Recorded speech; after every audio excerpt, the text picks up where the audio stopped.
गोस्वामी जी महाराज पूर्व प्रसंग में वर्णन किए। रावण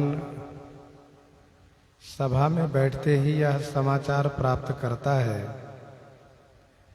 कि समुद्र के पार की संदर्भ में जो उचित मंत्रणा है वह आप लोग बताइए। ही सभी मंत्रीगण हंस देते हैं और कहते हैं कि महाराज चुप होकर के बैठे रहिए। जब आपको मंत्रणा लेनी थी तब तो आपने मंत्रणा की आवश्यकता समझी नहीं।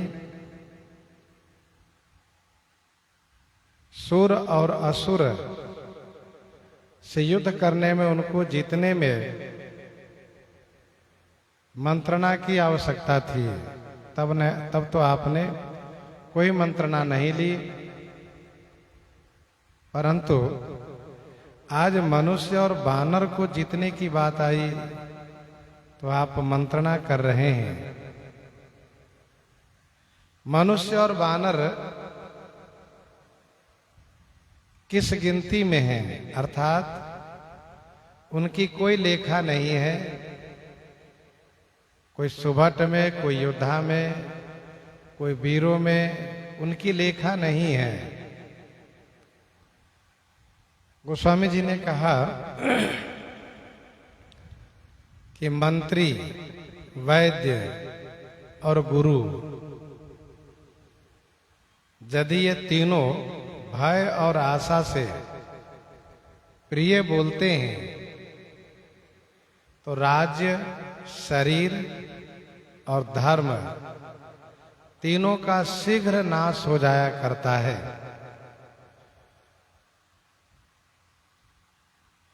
सोई रावण कहाँ बनी सहाय, स्तुति करहि सुनाए सुनाए। सोई रावण कहाँ बने सहाय। सोई रावण कहाँ बनी सहाई। सोई माने वही रावण के लिए सहायक बने हैं। स्तुति करहि सुनाई सुनाई, सुना सुना करके स्तुति करते हैं।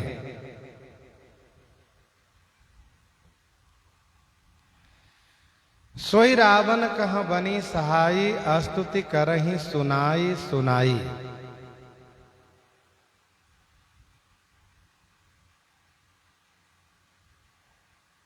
सोई रावण कहाँ बनी सहाय। सोई माने वही कौन?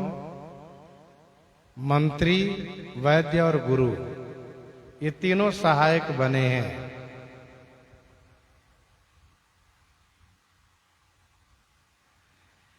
रावण अपने किए हुए कर्मों के कारण स्वयं नाश को प्राप्त होने जा रहे हैं। उसमें भी ये तीनों और सहायक बन गए हैं कि जल्दी नाश हो जाए, जल्दी समाप्त हो जाए।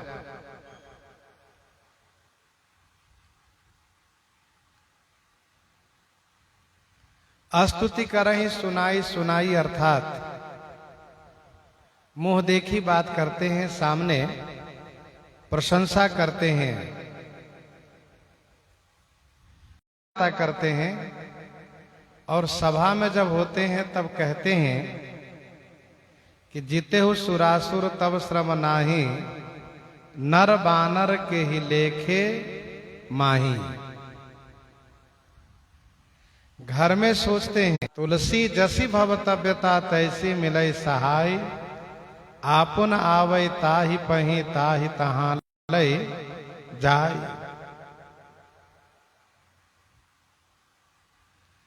तो सोई रावण कहाँ बनी सहाय, स्तुति करहि सुनाए सुनाए अवसर जानी विभीषण आवा भ्राता चरण शीस तेहि नावा अवसर जानी विभीषण आवा। अवसर जान करके, समय जान करके विभीषण आवा, विभीषण जी आए और भ्राता चरण शीस तेहि नावा। भ्राता दशानन के चरण में विभीषण जी ने सिर नवाए, इन्होंने प्रणाम किया।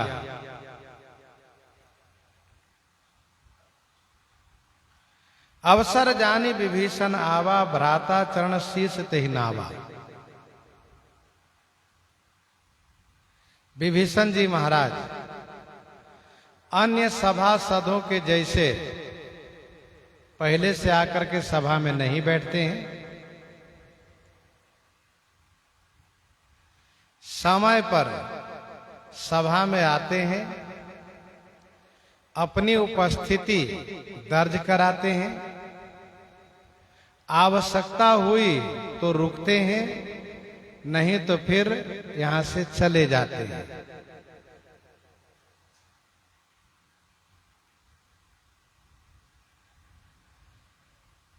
आपने सुना है कि सुनत निशाचर मारन धाये तो सचिवन सहित विभीषण आए, बाद में आए। ऐसा क्यों करते हैं विभीषण जी? इसका उत्तर यह है कि यह असुर जाति की सभा है, अधर्ममयी वार्ता की सभा है। विभीषण जी धर्मात्मा है।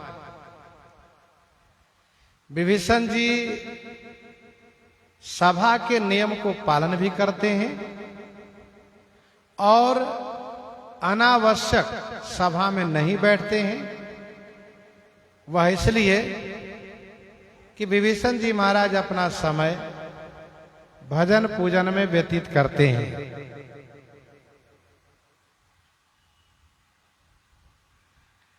अवसर से विभीषण जी आए। कौन सा अवसर? तो अवसर यही चल रहा है कि रावण अपने मंत्रियों से मंत्रणा कर रहे हैं कि शत्रु से कैसे निपटा जाए। ये अवसर है। सभी मंत्री लोग, सभी सभासद लोग अपनी अपनी बातें रख रहे हैं। तो आज मौका है, विभीषण जी ने सोचा कि हम भी अपनी बात रखें। और दूसरा कारण अवसर का यह है कि अभी अभी थोड़ी देर पहले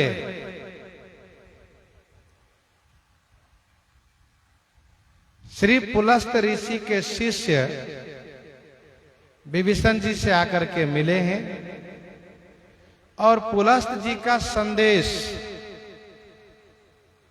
रावण तक पहुंचाने के लिए कह करके गए हैं। तो उसको भी कहने का अभी अवसर है, क्योंकि अभी युद्ध आरंभ नहीं हुआ है, इसलिए अभी अवसर है, मौका है।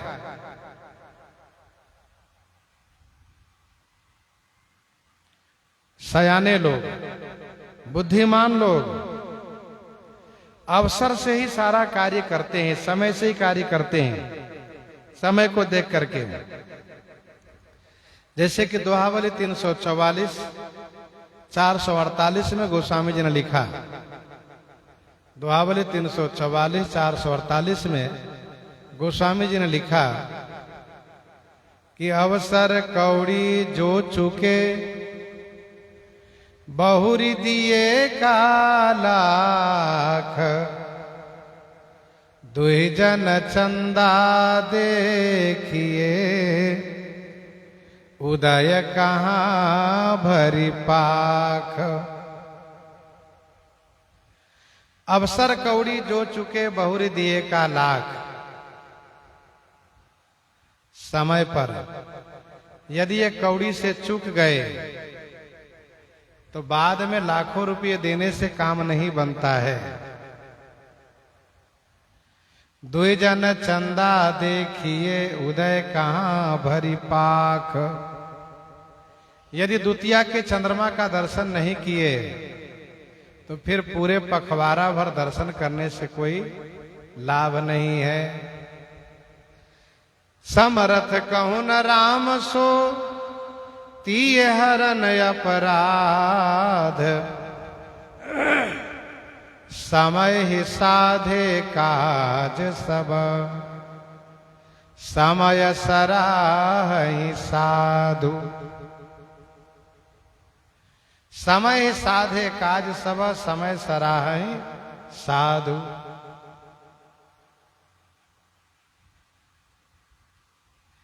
श्री राम जी जैसा कोई सामर्थ्यवान नहीं होगा और स्त्री हरण जैसा अपराध भी नहीं होगा। सामर्थ्यवान होते हुए अपराधी के नाम जानकर भी समय से श्री राम जी सब कार्य साधते हैं। तो साधु पुरुष सयाने पुरुष समय की प्रशंसा करते हैं।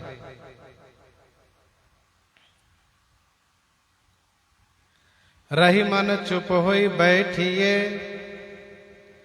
देखो दिनन के फेर। जबनी को दिन आई हैं बनतन लगी हैं देर। रही मन चुप होई बैठिए देखो दिनन के फेर। जबनी को दिन आई हैं बनतन लगी हैं देर। जब अच्छा दिन आएगा तो फिर बनने में समय नहीं लगेगा। इसलिए समय से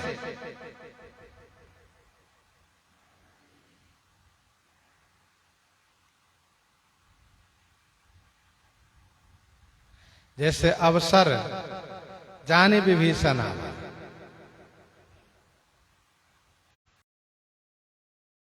महाराज उनके चरणों में प्रणाम किए।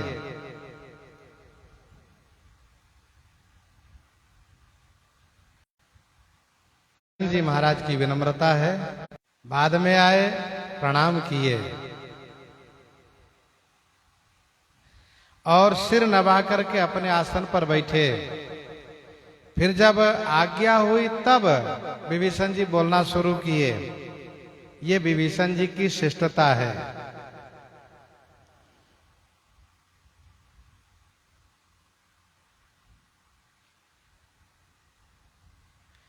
विभीषण जी उचित समय पर आए हैं, बहुत अच्छा हुआ।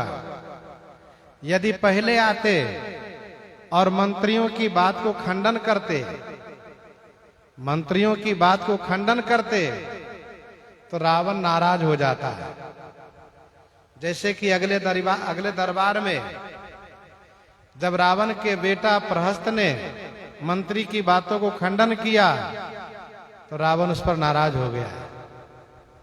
सबके वचन श्रवण सुने कह प्रहस्त कर जोरी। नीति विरोध न करिए प्रभु मंत्रिण मति अति थोरी।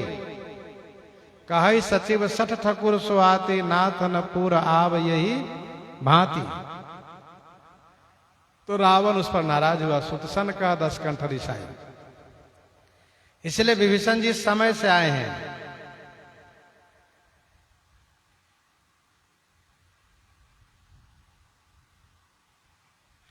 बड़े भाई पिता तुल्य होते हैं। विभीषण जी महाराज इसी भाव से उनको प्रणाम किए। जैसे श्री सुमित्रा जी कहती हैं, तात तुम्हार मातु वैदेही पिता राम सब भांति स्नेही। तो बड़े भाई पिता तुल्य होते हैं। तुम पितु सरिस भले मोई महाराज विभीषण जी ने भी कहा, उनको प्रणाम किए। एक प्रश्न यह है कि विभीषण जी अवसर से आए, समय से आए, फिर भी काम तो नहीं बना। तो इसका समाधान यह है कि सज्जन लोग, विवेकी पुरुष, बुद्धिमान लोग कार्य के परिणाम को देखते हैं, कार्य के प्रारंभ को नहीं देखते हैं, परिणाम देखते हैं कि परिणाम कैसा है।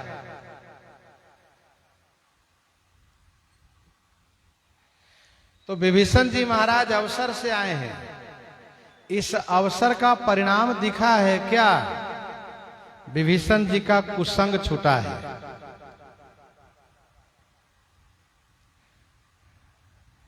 जिस कुसंग के बारे में श्री राम जी ने कहा कि बरुभल वास नरक कर ताता, दुष्ट संग जन देई विधाता, वह कुसंग छूटा।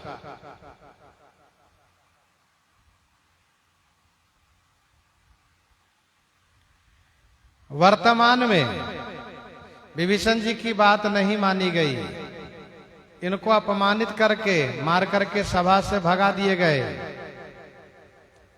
लेकिन परिणाम सुखद हुआ, क्योंकि असुरों का संग छूटा, श्री राम जी की भक्ति प्राप्त हुई, और इतना ही नहीं, लंका का राज्य भी मिला।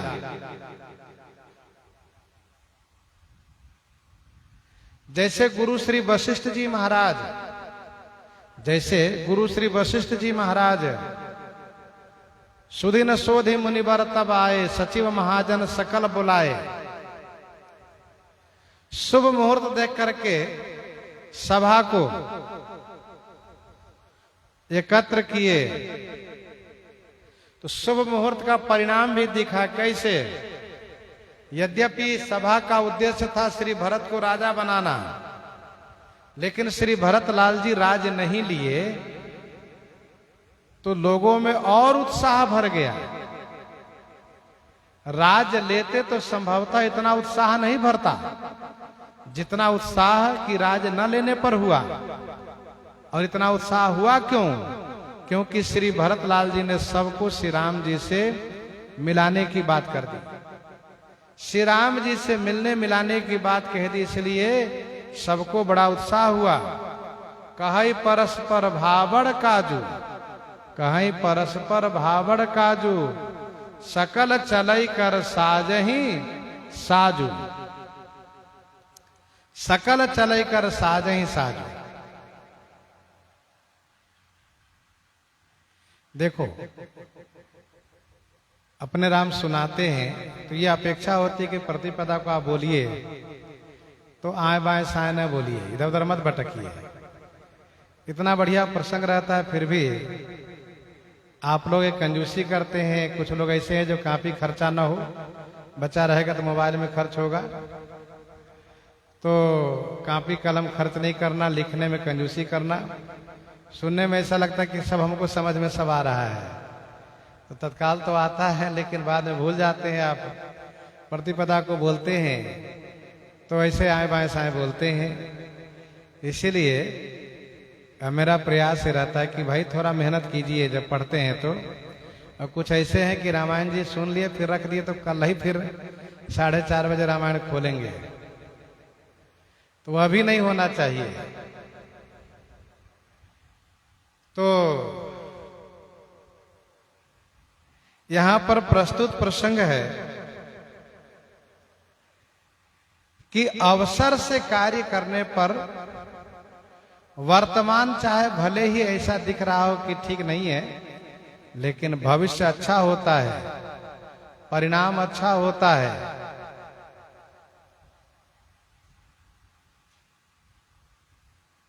श्री विभीषण जी महाराज प्रणाम किए और प्रणाम करके अपने आसन पर बैठे, सिर नवा करके। सबके लिए आसन लगे हुए हैं। कोई भी सभा जो होती है उसमें उन निर्धारित सभासदों के लिए आसन लगे होते हैं, उनके न रहने पर उनका आसन वो खाली होता है। पुनि सिर नाई बैठ निज आसन, बोला वचन पाई अनुशासन। पुनि सिर नाई बैठ निज आसन, पुनि सिर नाई, पुनि माने फिर, सिर नाई माने सिर नवा करके निज आसन बैठी, अपने आसन पर बैठ गए। रावण ने विभीषण जी की ओर देखा और कहा, विभीषण, आज की सभा में चर्चा यह हो रही है कि मेरा शत्रु समुद्र के उस पार आ चुका है, उनसे हम कैसे निपटे, यही सभा का आज कार्य चल रहा है। सभा में बातें हो रही है, तो तुम भी अपनी बात रखो, अपनी बात कहो, शत्रु से कैसे निपटा जाना चाहिए।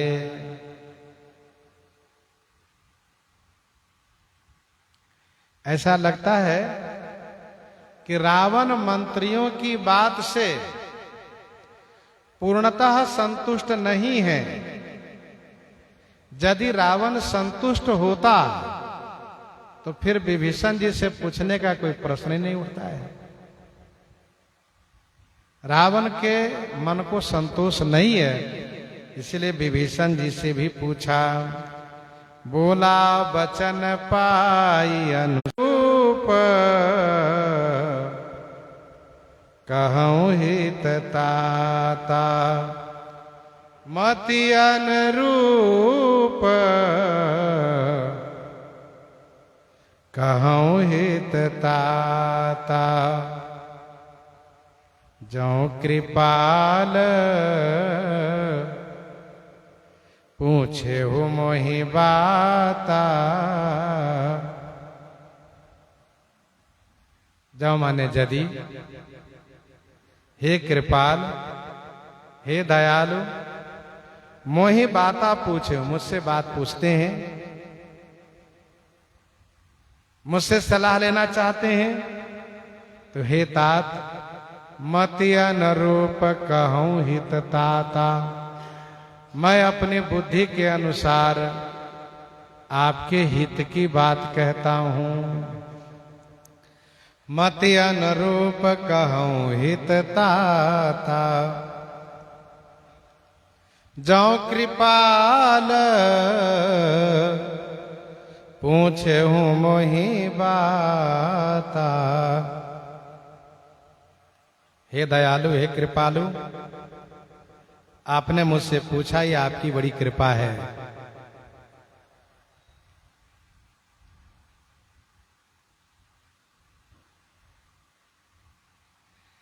मैं अपनी बुद्धि के अनुसार आपके हित की बात कहूंगा।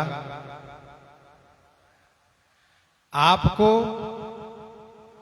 उपदेश देने की क्षमता मुझ में नहीं है। मैं सिखावन नहीं दे रहा हूं, अपितु मैं आपके हित की बात कह रहा हूं।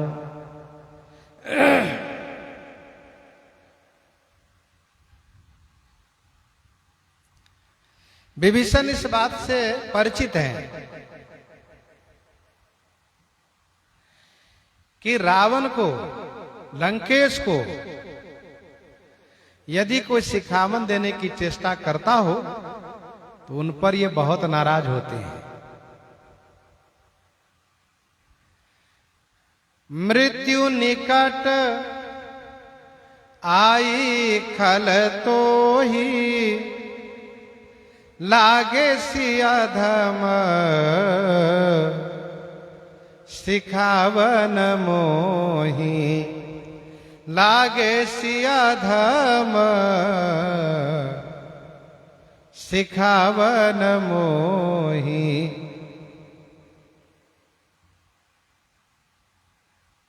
और गुरुजी में मूढ़ कर सिमम बोधा, गुरुजी में मूढ़ कर सिमम बोधा, कहु जग मो समान को जोधा।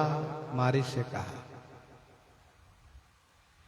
इसलिए विभीषण जी ने कहा कि मैं अपनी बुद्धि के अनुसार आपके हित की बात कहता हूं।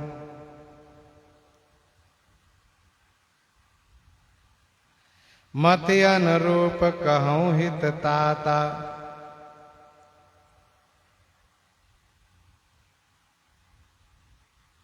जैसे विनती करो जोरी कर रावण, सुनो मानत जी मोर सिखावन। सिखावन शब्द है यहां पर हित की बात।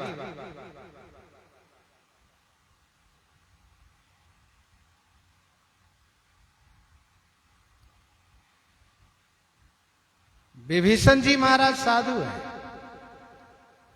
विनम्रता पूर्वक हित की बात कह रहे हैं। रावण ने सुख से पूछा है तो सुख ने कहा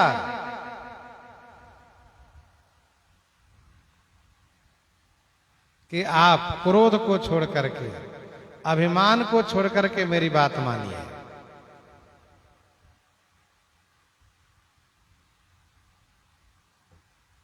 लेकिन विभीषण जी महाराज हित की बात कह रहे हैं। सुख कहता है नाथ कृपा करी पूछूं जैसे, तो मानव कहा क्रोध तजी तैसे। तो पहले ही सुख ने कह दिया कि आप क्रोधी हो। अच्छा, जिस व्यक्ति में जो कमी हो उस कमी को आप दिखाइए तो उनको और गुस्सा लगती है। तो विभीषण जी ने सावधापूर्ण कहा, क्या कहते हैं सुनिए। जो आपन चाहि कल्याणा सुजा, जो आपन चाहि कल्याणा सुजस सुमति शुभ गति सुख नाना। महाराज आप ही नहीं बल्कि जो कोई अपना कल्याण चाहते हो, मैं सबके लिए कह रहा हूं। जो भी कोई अपना कल्याण चाहता है, सुजस चाहता है, सुमति चाहता है, शुभ गति चाहता है, नाना सुख चाहता है, जिन्हें इन पांचों वस्तु की आवश्यकता है, जिन्हें ये पांचों चाहिए, कल्याण, सुजस, सुमति, शुभ गति और सुख नाना। विभीषण जी कह तो रहे हैं रावण से, लेकिन दूसरों पर ढार करके कह रहे हैं, परोक्ष करके। ऐसा नहीं कहते हैं कि आप यदि कल्याण चाहते हैं तो रावण चिढ़ जाएगा। क्या मेरा कल्याण नहीं जो तू कल्याण की चिंता करते हो? क्या मेरा सुजस नहीं है? क्या मेरे पास बुद्धि नहीं है? क्या मेरा सुख नहीं है जो मुझे शिक्षा देने चले हो? इसलिए विभीषण जी ने परोक्ष करके कहा, दूसरों पर ढार करके, कि जिन्हें ये पांचों वस्तु चाहिए। जैसे बालकांड में गोस्वामी जी ने कहा, मति की रति गति भूति भलाई, जो जही जहां जही पाई, जो जही जतन जहां जही पाई। मति की रति गति भूति भलाई, पांच वस्तु का नाम वहां भी है। जो जही जतन जहां जही पाई, सो जानब सत्संग प्रभाव। वह सत्संग का प्रभाव है, सत्संग से मिलता है।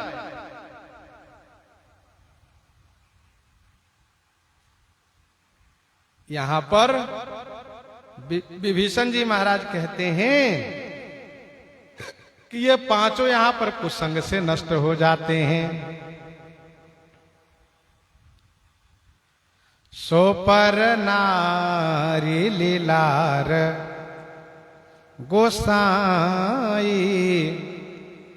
सो पर नारी लीलार गोसाई तजऊ चौथे के चंद के नाई तजऊ चौथी के चंद के नाई सो पर नारी लीलार गोसाई।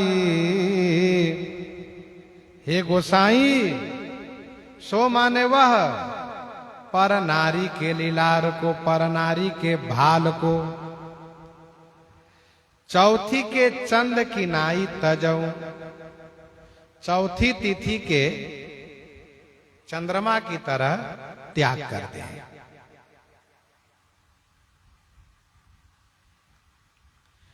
क्योंकि परनारी की संगति में इन पांचों का नाश होता है।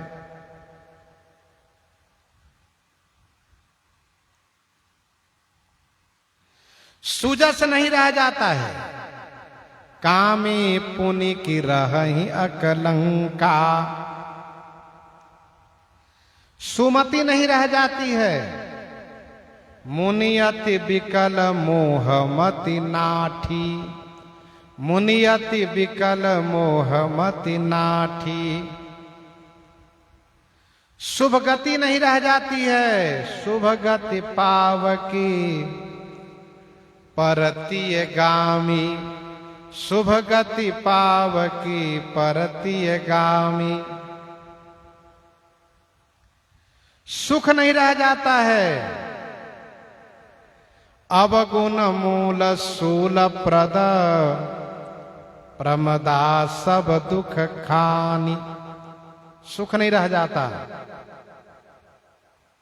कल्याण नहीं रह जाता, भलाई नहीं रह जाती है।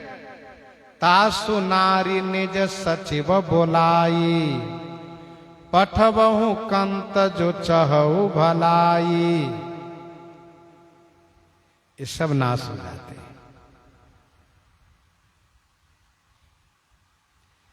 यहां पर विभीषण जी ने स्पष्ट किया, पर नारी की ओर कुदृष्टि डालने वाले कि ये पांचों नष्ट हो जाते हैं। कल्याण, सुजस, सुमति, शुभगति और अनेक सुख। कहने का भाव यह है कि अपनी नारी को देखने में कोई दोष नहीं है। अपनी नारी जो अपनी धर्म पत्नी है, जिनसे विवाह हुआ है, उनके दर्शन में कोई हानि नहीं है, बल्कि पर नारी के देखने पर ये हानि होती है, कुदृष्टि डालने पर हानि होती है। विभीषण जी महाराज पूरे मुख का नाम नहीं ले रहे हैं, केवल कपाल भाल की बात कह रहे हैं। और चौथी के चंद्रमा भी चतुर्थांश है, थोड़ा है। तो गोस्वामी जी कह रहे हैं कि विभीषण जी कहते हैं कि पूरे मुख तो देखना बहुत दूर की बात है, कपाल भी नहीं देखना चाहिए, भाल भी नहीं देखना चाहिए। कोई भी पर नारी है, उनके चरण तक ही दृष्टि रहनी चाहिए, उनके चरण में ही दृष्टि रहनी चाहिए। जननी सम जानहि पर नारी, धन पराव विषते विष भारी। जननी सम जानहि पर नारी।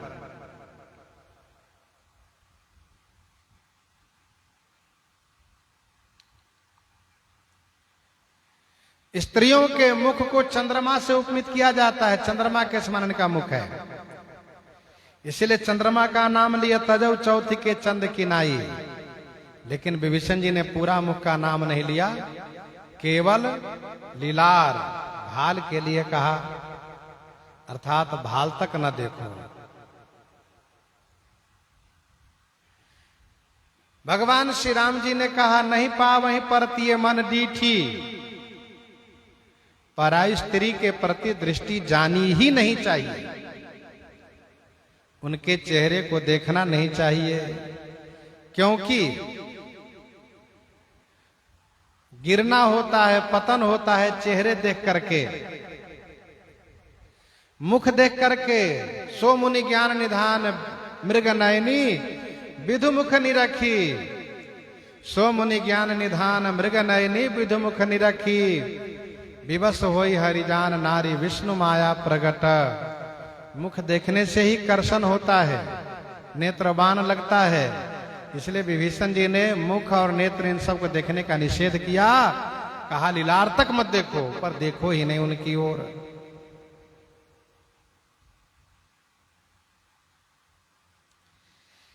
आप राजा हैं, गोसाई हैं, पृथ्वीपति हैं। राजा यदि पापाचार में प्रवृत्त हो तो प्रजाजनों को पापाचार से रोका नहीं जा सकता।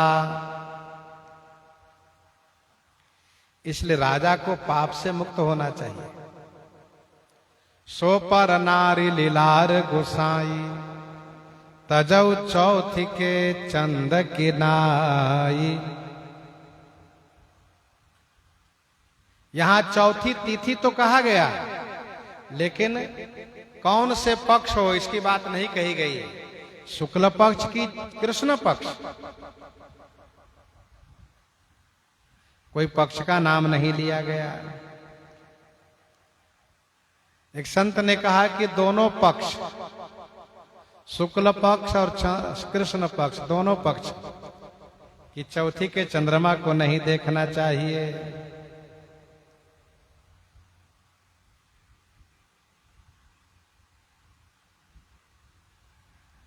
दूसरे संत ने कहा कि केवल भादो शुक्ल पक्ष की चौथी के चंद्रमा को नहीं देखना चाहिए, उसको देखना निषेध किया गया है। भगवती श्री पार्वती जी भी भगवान शिव के मुख को चौथी के दिन दर्शन नहीं करती, नहीं देखती है। क्यों? उनसे पूछा गया आप अपने स्वामी का मुख क्यों नहीं देखती हैं? तो श्री गौरी जी कहती हैं कि मेरे स्वामी के भाल में चंद्रमा है और चौथी के चंद्रमा के देखने से कलंक लगता है, इसलिए मैं नहीं देखती। चंद्रमा के संग से भगवान शिव के मुख को भी नहीं देखती।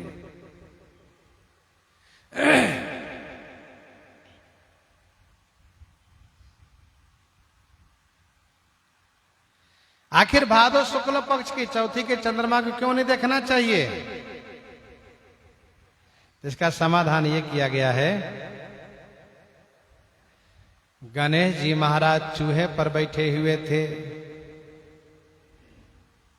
भादो शुक्ल पक्ष चौथी का जन्म हुआ, गणेश जी का जन्म हुआ। गणपति बापा गणेश जी महाराज चूहे पर बैठे और चूहा फुदकना शुरू किया और चूहा फुदकने लगा तो गणेश जी गिर गए। चूहा जब फुदकने लगा, कूदने लगा तो गणेश जी गिर गए और गिर गए तो चंद्रमा खिल खिल खिल खिल खिल खिल करके हंस दिया। देखो, अनावश्यक हंसना भी पाप होता है। कहां हंसना चाहिए, कहां नहीं हंसना चाहिए, ये भी शास्त्र से शिक्षा मिलती है। अनावश्यक यदि हंस दिए तो आपको पाप लग जाता है।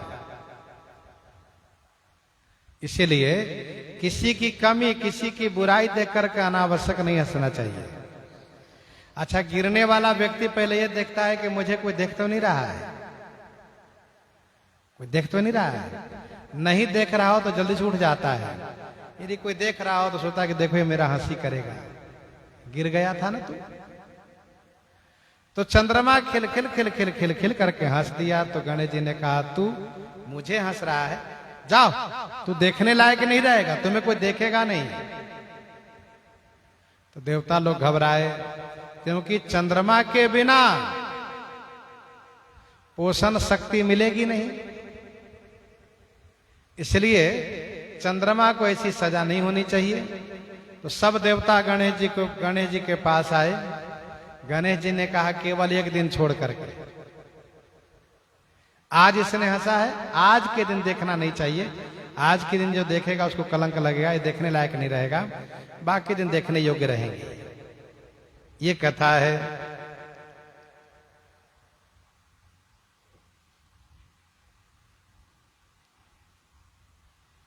दूसरी कथा यह है कि चंद्रमा भादो शुक्ल पक्ष चौथी को ही गुरु पत्नी के साथ व्यभिचार किया है। इसलिए गुरु जी का, श्री बृहस्पति जी का श्राप है, तू देखने लायक नहीं रहेगा। भादो शुक्ल चौथी को ही चंद्रमा ने गुरु पत्नी के साथ व्यभिचार किया है। तीसरी कथा यह है कि इंद्र ने गौतम जी के वेश बना करके जो श्री अहिल्या के साथ व्यभिचार किया, उसमें चंद्रमा ने सहयोग दिया है, उसमें चंद्रमा ने सहयोग किया है। इसीलिए गौतम जी का श्राप है कि तू देखने लायक नहीं रहेगा। सहयोग क्या किया? तो सहयोग ये किया कि मुर्गा बन करके यह बोला था मध्यरात्रि में ही, जबकि मुर्गा बोलता है ब्रह्म मुहूर्त में प्रातः काल। प्राण प्रात पुनित काल प्रभु जागे, अरुण चूड़ बर बोलन लागे। उठे लखन से विगत सुनी, अरुण सिखा धुनि कान। तो ये मध्यरात्रि में बोल दिया। गौतम जी ने ध्यान करके देखा तो उनको भी श्राप दिया। और तो और भगवान श्री कृष्ण चंद्र जी को भी भादो शुक्ल पक्ष की चौथी तिथि के चंद्रमा को देखने से कलंक लगा। कौन सा कलंक? स्यमंतक मणि चुराने का कलंक लग गया।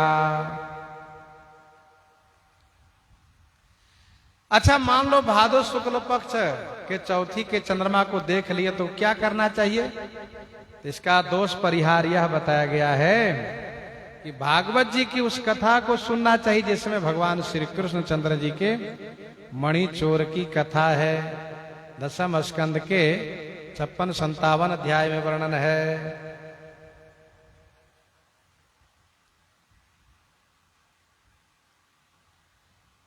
भगवान श्री कृष्ण जी की यह कथा सुनने से कलंक समाप्त हो जाता है। प्रश्न ये उठता है कि यह मणि चोर की कथा तो द्वापर की है, पहले लोग क्या करते थे? इसका समाधान यह है कि जैसे भगवान नित्य हैं वैसे उनकी लीला भी नित्य है। ऐसा नहीं कि एक ही बार श्री कृष्ण भगवान आए, एक ही बार श्री राम भगवान आए, ऐसा नहीं है। कलप कलप प्रति प्रभु अवतरे। तो न जाने किस द्वापर की कथा है। भगवान अनादि है, वैसे उनकी लीला अनादि है, उनके चरित्र नित्य अनादि है। तनय जजाति ही जौवन दयो, पितु आज्ञा अगज सन भयो। त्रेता में दृष्टांत दिया जा रहा है, गुरुजी महाराज दे रहे हैं दृष्टांत।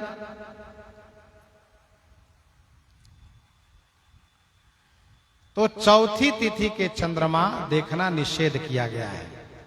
जैसे भादो शुक्ल पक्ष की चौथी तिथि के चंद्रमा के देखने से कलंक लगता है, वैसे ही पराई स्त्री के मुख देखने से कलंक लगता है। मान लो आप किसी स्त्री की ओर देख रहे हो, दूसरा कोई आपकी ओर देखा तो कहता है कि देखो ये देख रहा था। क्यों जी? तुम उस स्त्री की ओर देख रहे थे, क्या बात है?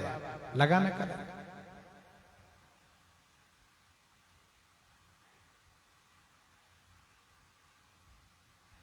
सो पर नारी लीलार गोसाई, तजौ चौथी के चंद की नाई। मिथिलावासी लोग कहते हैं कि भादो शुक्ल पक्ष के चौथी तिथि के चंद्रमा को खाली हाथे नहीं देखना चाहिए, हाथ में दही है, फल लेकर के तब देखना चाहिए। ये मिथिला प्रांत की परंपरा परिपाटी वहां की है। दिन भर माताएं व्रत रखती है, शाम को दही है, फल है लेकर के चंद्रमा का दर्शन करती है।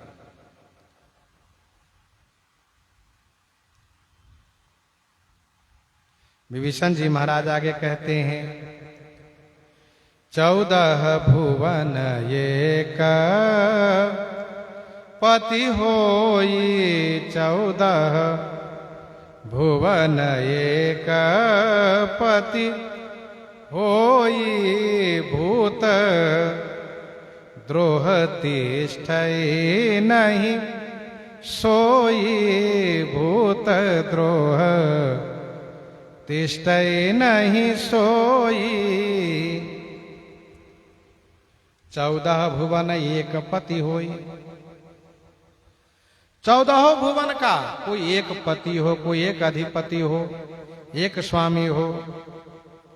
भूत द्रोह, भूत द्रोह माने प्राणी मात्र से द्रोह करने पर सोई तिष्ठ ही नहीं, वह ठहर नहीं सकता, उसका नाश हो जाता है।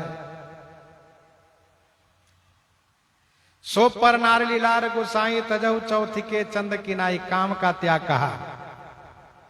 और यहां क्रोध का त्याग कहते हैं 14 भुवन, भुवन 14 ही है।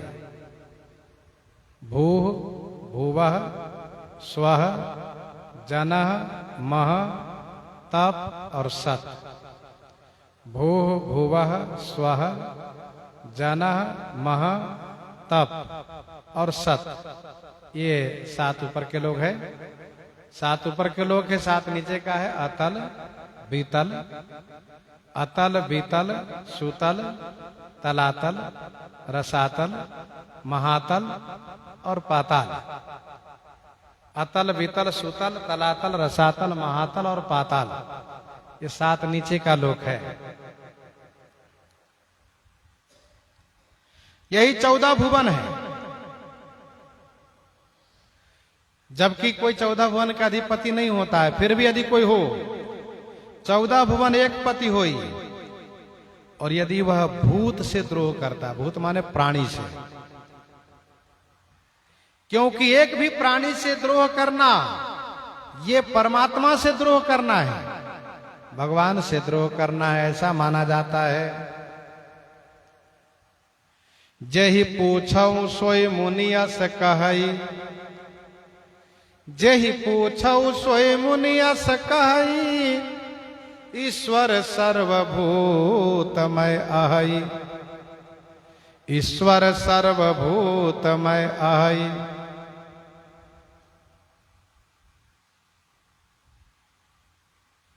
तो सभी प्राणी में ईश्वर है। प्राणी से द्रोह करना मानो भगवान से द्रोह करना है, और रावण तो बहुत बड़ा द्रोही है। विश्व द्रोह रत यह खल कामी, विश्व द्रोह रत यह खल कामी, निजाग गयऊ कुमारग गामी। अच्छा, श्री राम जी की महानता कैसी है? कहा श्री राम जी की महानता विलक्षण है। शरण गए प्रभु ताहु न त्यागा, शरण गए प्रभु ताहु न त्यागा, विश्वद्रोह कृत अघज ही लागा, विश्वद्रोह कृत अघज ही लागा। भगवान की शरणागति होने पर रक्षा हो सकती है, अन्यथा उसकी रक्षा नहीं हो पाएगी। इसलिए क्रोध का त्याग होना चाहिए। आगे लोभ के बारे में कहते हैं, गुण सागर नागर नर जो, गुण सागर नागर नर जो, अलप लोभ भल कहई न को, अलप लोभ भल कहई न को। गुण सागर नागर नर जो, जो नर माने जो मनुष्य गुण के सागर हैं, नागर माने चतुर हैं, लेकिन अलप लोभ थोड़ा भी यदि उनमें लोभ है तो को भल न कहे, कोई उससे भल नहीं कहता है, अच्छा नहीं कहता है।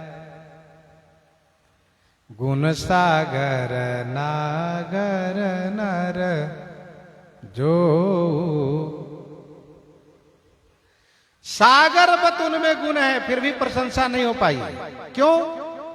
क्योंकि अलप लोभ उनकी प्रशंसा को दबा दिया, उनकी निंदा हो गई। जैसे सर्वांग पूरे शरीर स्वस्थ है, ठीक है, लेकिन किंचित एक जगह कुष्ठ हो गया तो वह शरीर बेकार हो गया। थोड़ा सा कुष्ठ पूरे शरीर को बेकार कर देता है। वैसे ही थोड़ा सा लोभ पूरी कीर्ति, पूरे गुण को, पूरे गुण सागर को समाप्त कर देता है। क्योंकि थोड़ा ही लोभ वह बड़ा हो जाता है। जिमि प्रति लाभ लोभ अधिकाई, जिमि प्रति लाभ लोभ अधिकाई। इसलिए लोभ को त्याग करना चाहिए। विभीषण जी महाराज ने यहां तक परोक्षवाद कहा, अब प्रत्यक्ष रूप में कहते हैं महाराज, काम क्रोध मद लोभ सब, काम क्रोध मद लोभ सब, नाथ नरक के पंथ, सब परिहरि रघुबीर ही, भजहु भजहि जेहि संत, भजहु भजहि जेहि संत।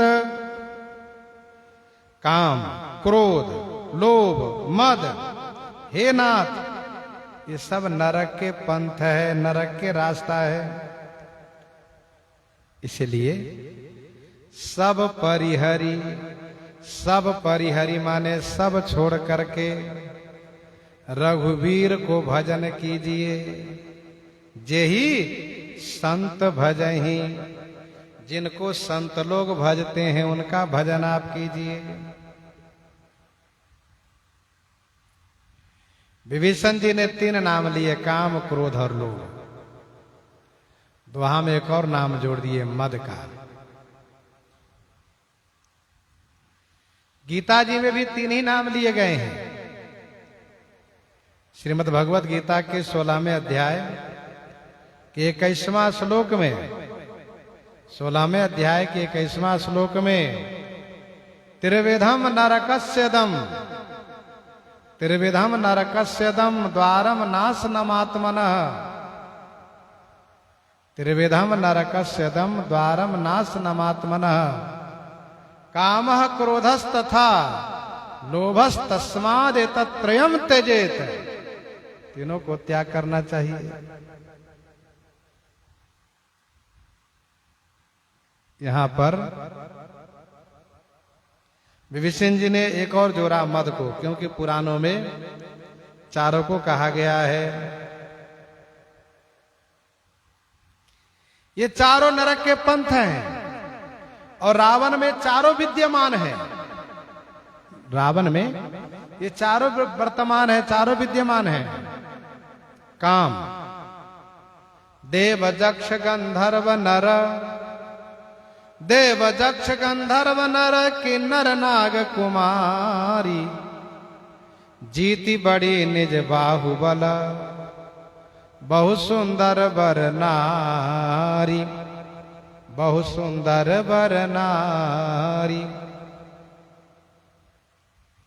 काम है रावण में, क्रोध है रावण में। रावण आवत सुनो सकोहा, रावण आवत सुनो सकोहा, देवन तके मेरुगिरी खोहा देवन, तके मेरुगिरी खोहा।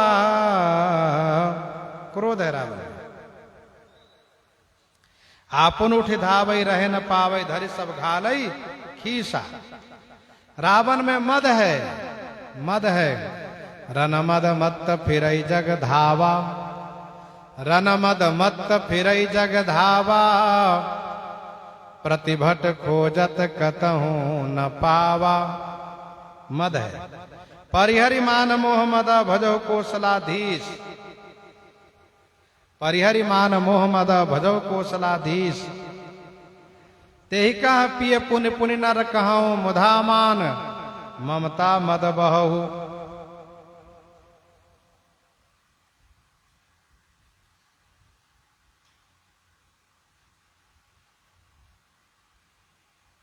लोभ, रावण में लोभ भी है। एक बार कुबेर पर धावा, पुष्पक जान जीति लैयावा। और इतना लोभ इसका बढ़ा है कि कवितावली सुंदरकांड 32 पद में गोस्वामी जी ने लिखा। कवितावली सुंदरकांड 32 पद में, तुलसी त्रैलोक की सुमृद्धि सौज संपदा, तुलसी त्रैलोक की सुमृद्धि सौज संपदा। सकेली चाकी राखी राशि, जांगर जहान भो। ये त्रैलोक की संपदा को लेकर लंका में रखा है रावण। विभीषण जी ने कहा कि सबको छोड़ दीजिए आप, क्योंकि ये सब नरक के पंथ है, नरक ले जाने वाला है। आप सब छोड़ करके श्री राम जी को भजिए। मुनिवर जतन करहि जहि लागी, भूप राज तजी हो ही विरागी। उनका भजन कीजिए। संत कहीं अस नीति दशानन, चौथे पन जा यही नृपकानन। संत के बताए हुए मार्ग का अनुसरण कीजिए,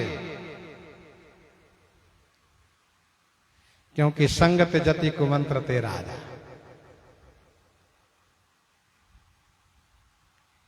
तो संत की संगति कीजिए, क्योंकि संत संग अपवर्ग कर, संत संग अपवर्ग कर।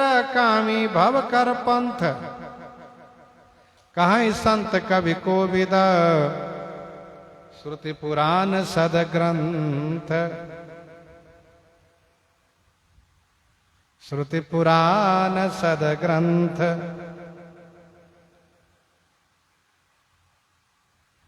सब परिहरि रघुवीर ही, भजहु भजहि जय संत।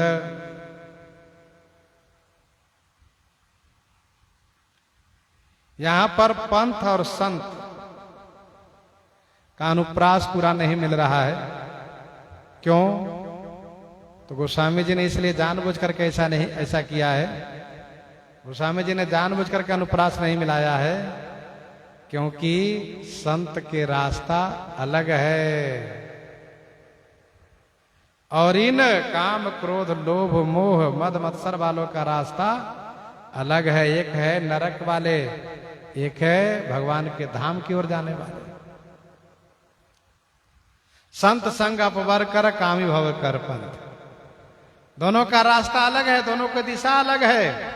इसलिए गोस्वामी जी ने जानबूझ करके अनुप्रास नहीं मिलाया। पंथ कहा, इधर संत कहा।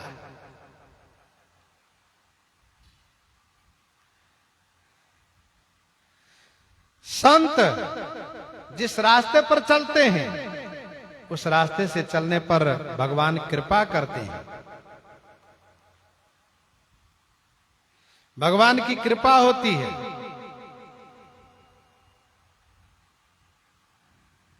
दुआवली 83 में गोस्वामी जी ने लिखा,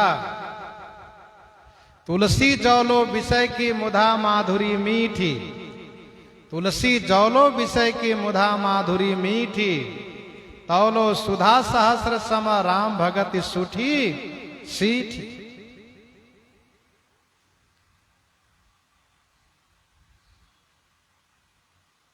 संत का हृदय निर्मल होता है, निर्विकार होता है। संत भगवान को भजते हैं और भजन की बात कहते हैं।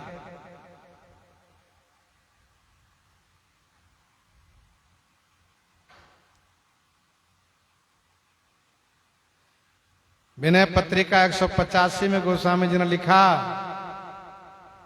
जही सर काक कंक बक सूकर, क्यों मराल तहावत, हरि निर्मल मल ग्रसित हृदय समंजस मोहि जनावत, जही सर काक कंक बक सूकर, क्यों मराल तहावत। हंस कैसे आएगा वहां?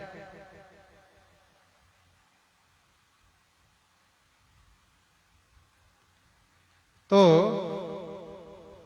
संत के रास्ते में कल्याण है। काम क्रोध लोभ आदि से ग्रस्त व्यक्ति के रास्ते में कल्याण नहीं है। अच्छा, और भी जगह जहां अनुप्रास नहीं मिलता है, गोस्वामी जी जानबूझकर ऐसा किए हैं कि समझो, ध्यान दो। जैसे कि चंद्रहास हरुमम परितापम रघुपति वीरा नल संजात, दुविध मयंद नील नला अंगद गद विकटासी, दधिमुख के हर निसट सठ जामवंत बलरास। इन जगह अनुप्रास नहीं मिलता है। कहीं आधे मात्रा, कहीं एक मात्रा का मेल है।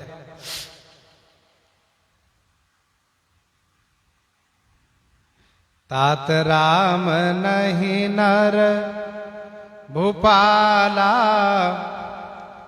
भुवनेश्वर कालहु कर काला, तात राम नहीं नर भूपाला, भुवनेश्वर कालहु कर काला। विभीषण जी महाराज श्री राम जी का स्वरूप वर्णन कर रहे हैं। सो श्रवण हम लोग आगे करेंगे। प्रसंग को यहीं पर हृदयंगम करते हुए आइए श्रवण करते हैं श्री दोहावली से।